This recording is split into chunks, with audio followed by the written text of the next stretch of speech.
Well, hello there in YouTube land and welcome back to the channel. And today we're going to talk about, well, what happens after you finally get monetized on YouTube.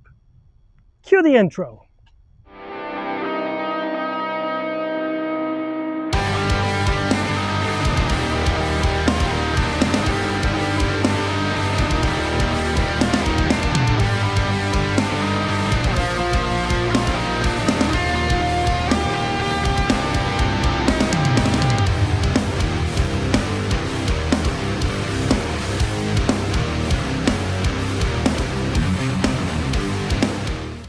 Today we're going to talk about the future of the channel and most importantly, what happens after you finally get monetized on YouTube.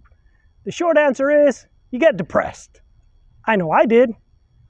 And it is not about the money or the amount of money because at this point you know or have some idea of how much money you're going to make. And we'll talk about how much money I'm making on YouTube.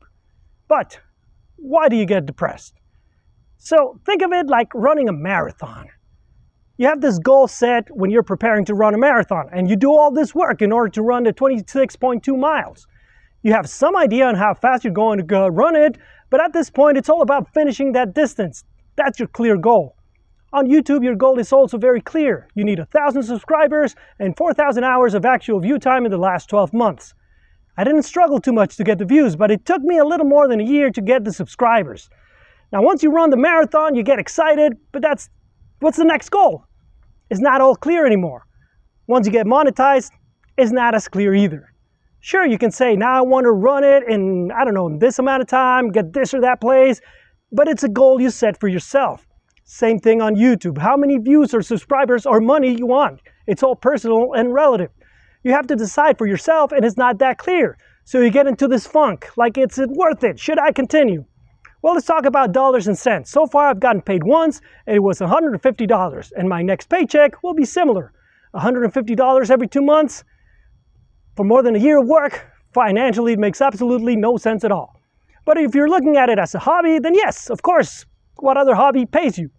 I use my $150 to pay for a pair of Revit gloves, which are awesome. Let me tell you a little bit more about myself, and hopefully this will explain the future of the channel. When I was in college, I wanted to be a filmmaker, and I studied really hard and was top of my class in film school in Mexico City. I went to New York for a summer. I quickly learned that you can't really work in film in the United States without a permit, and that there's no film industry in Mexico. So I worked in television for a couple of years. I was a sports anchor and night reporter in Ciudad Juarez, Mexico. And then I opened a comic book shop. I started this YouTube channel 14 years ago, just so that I could learn how to upload, and I posted videos of my dogs. I didn't have anything else of interest. A couple of years later, I posted some videos about my comic book shop, just so that I could send them to my clients. And it was still working. I was still working independently in some commercials and other stuff. I posted some of those in this channel and on a second channel I had called Green Spot Films. That was around 13 years ago. A little bit earlier, like 16 years ago, while I was working on my comic book shop, a client and friend invited me to teach at a public university, and I was immediately hooked. I tried teaching and still keep my shop, but at this point the insecurity in Ciudad Juarez didn't merit keeping the shop open, so I continued to teach and I closed the shop. 10 years ago I got married, and this is when my life changed forever. This is when I bought my first bike. I bought a little 150 Chinese scooter so I could save on gas. Not to worry, my life also changed because I got married. I have been happily married for 10 years and I have 2 awesome kids with my beautiful wife.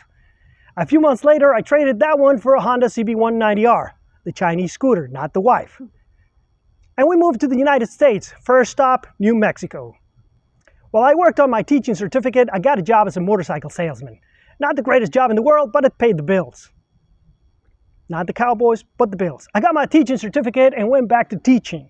I traded my 190 for a CBR 500R. Now back to YouTube. 5 years ago, I started to make lists of contents that I like, but I realized that sometimes your list would change because people would remove their videos from YouTube. I decided to post the videos myself, so I would always have a way to find them. And then I created some content myself, the history of the CX-10R. At this point, I'm not thinking of making money. I didn't even know that YouTube could make money. Then we moved to Houston, where we have been for the last 6 years. A year later, I learned that you can get money on YouTube, so I decided to use both my channels to try to get monetized. I posted some content in English on GreenSpot and in Spanish on MiniJP. At this point, it was not even called MiniJP. After a couple of weeks of posting, nothing happened on either channel. 40 views here, 200 views there. They were just list videos. I didn't have any motovlogging equipment. I forgot about it for a couple of years. During the time, my obsession with motorcycles grew. I went to every demo ride available, and I bought a GSX S750Z, traded the CBR 500 for a Harley Fat Boy, and bought a Yamaha R7, and so on and so forth. And then about a year ago, one of my sisters asked me, hey, you're doing all these rides, why not create blogs or something? Sparked an interest. But still, I had no motovlogging experience. Remember, I'm a teacher. We get paid well, but we're not rich. One day, just as an accident, I stumbled upon YouTube Studio and got interested to see how the videos had responded after almost 3 years.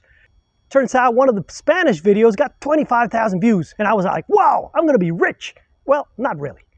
But it gave me the idea to continue the Spanish channel, which was this one. I was riding with a club at this point, and when I commented to my friends, hey, I wanna do this, they were nice enough to get me all the equipment I needed, so I started. I started motovlogging and creating content in Spanish because I thought that's the niche. That's why I got all these views. After a few months not getting anything, the only people who wanted to watch were my friends in Houston, so I decided, well, they don't speak Spanish, let's do it in English. And my wife told me, why not do it for real? What do you need to get monetized? So she motivated me into doing this for real, and I started posting every single day for about 8 months. I thought the more you post, the more likely you're going to get viral. And yes, in a sense, but the way the algorithm works, if you post a lot but it's not quality, and I mean quality for YouTube viewers, the less likely your channel is going to be recommended by YouTube. The same happens with YouTube Shorts. You get a lot of subscribers posting all these shorts, but you're shooting yourself on the foot. People who subscribe while watching shorts are not going to be interested in your long content for the most part. YouTube selects your random subscribers to show them the thumbnail of your video, depending on how many clicks you got, then it opens the sample for more viewers.